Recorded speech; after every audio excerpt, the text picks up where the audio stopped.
Good evening and welcome to CYC News for the 19th of August 2018 and the 13th of Mesra 1734 AM. I'm Mira Gergis. In today's headline, teens targeted in Kabul suicide blast, Egyptian police stop suicide attack at Christian church, dozens killed in the explosion near Syrian-Turkish border.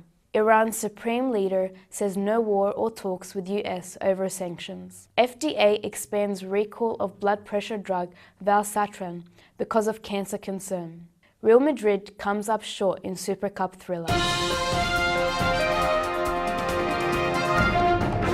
But first to Afghanistan, where at least 34 people were killed in a suicide attack targeting an education center in Kabul on Wednesday.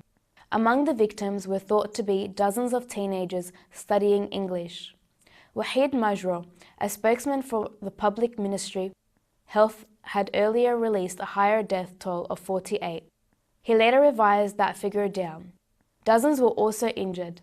The attack on the Mawaud Education Center in western part of the Afghan capital happened at 4 p.m. local time. Hamid Rafa, the brother of a 17-year-old victim, Rahila, said he saw dozens of dead and wounded when he arrived at the scene shortly after the attack took place. He said, "I saw dozens of killed and injured inside the classroom. I started searching of my sister. I went to different hospitals, both government and private. Finally, I found my sister in a hospital, where post-mortem examinations take place. I found her among the unidentified bodies." He said he prayed that no one else would experience what he had. No group immediately claimed responsibility for the attack.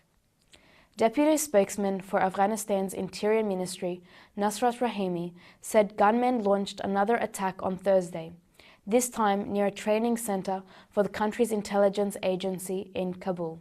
Over to Egypt now, where the country's security forces foiled a suicide bombing attack at a Christian church outside Cairo last Saturday. The incident occurred at the Coptic Church of the Virgin Mary in the suburban town of Mustarod, just north of the capital. According to the state-run Al-Ahram newspaper, the bomber died after detonating an explosive belt on a bridge outside the church, after police denied him entry. No one else was harmed in the attack. The attempted bombing targeted worshippers gathered to celebrate the annual fast of the Assumption of the Virgin Mary. 6 other suspects were arrested after they were found with a number of explosives and ammunition in their apartments. No group has claimed responsibility for the attack. Egypt's Copts, who make about 10% of the country's population, are the largest Christian community in the Middle East and have long been the target of violent attacks. In 2017, Egypt declared a state of emergency after ISIS claimed responsibility for bombings at 2 Coptic churches, which killed at least 45 people. Copts also face routine discrimination in the Muslim-majority country, despite the Egyptian constitution's guaranteed absolute freedom of religion. The religious minority also struggles for greater representation in the Egyptian government. An explosion killed 36 people last Sunday in the Syrian town of Sarmada, near the Turkish border, according to Syrian volunteer force, the White Helmets, with women and children among the dead. The explosion took place at the bottom of a building housing some in Bab al-Hawa Square. In a post on Twitter, the White Helmets said, "With no end to the carnage in sight, 36 dead civilians and dozens of wounded are the current count of victims. It is not clear how the blast occurred or who is responsible." They also said that their volunteers rescued 10 people from the rubble of the explosion and are working tirelessly, searching and rescuing in unbelievable areas of destruction and death. The White Helmets were found in late 2012 and early 2013, growing from a few dozen to several thousand members. The group responds to aid and rescues other civilians when an explosion, fire, or other attack occurs, and have operated in opposition-held parts of Syria throughout the country's 7-year civil war. Iran's supreme leader is standing firm against reimposed US sanctions, saying last Monday there would be no war nor will negotiate with the United States. In a speech published on his official website, Ayatollah Sayyid Ali Khamenei said, "Besides sanctions, they talk about war and negotiations." They talk about a spirit of war to frighten the cowards. And he believed the US played a poor game when it came to negotiations.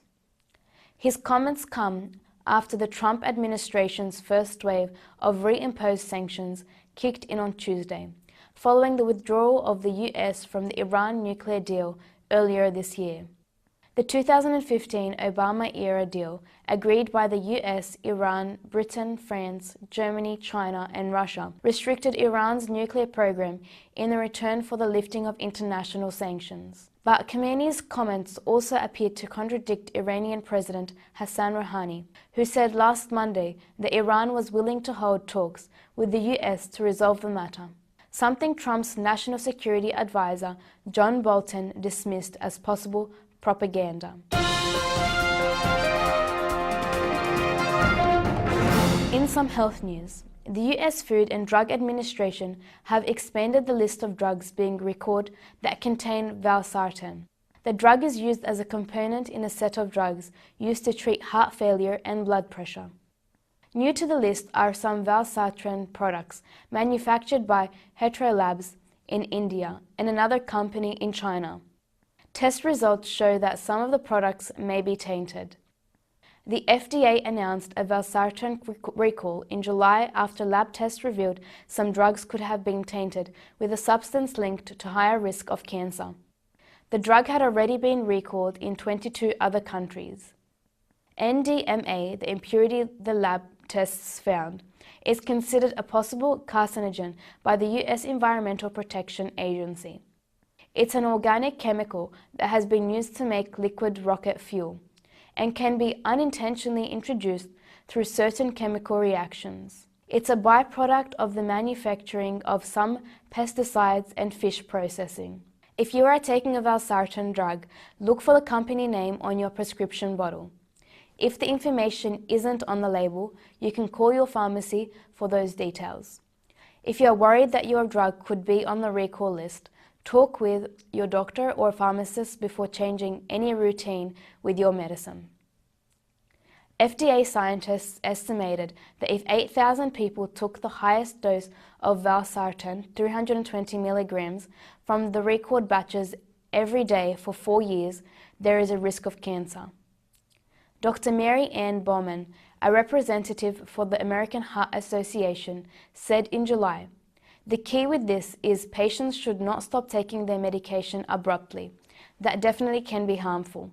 You don't want to jump to any conclusions on your own about this medication, or any medication for that matter.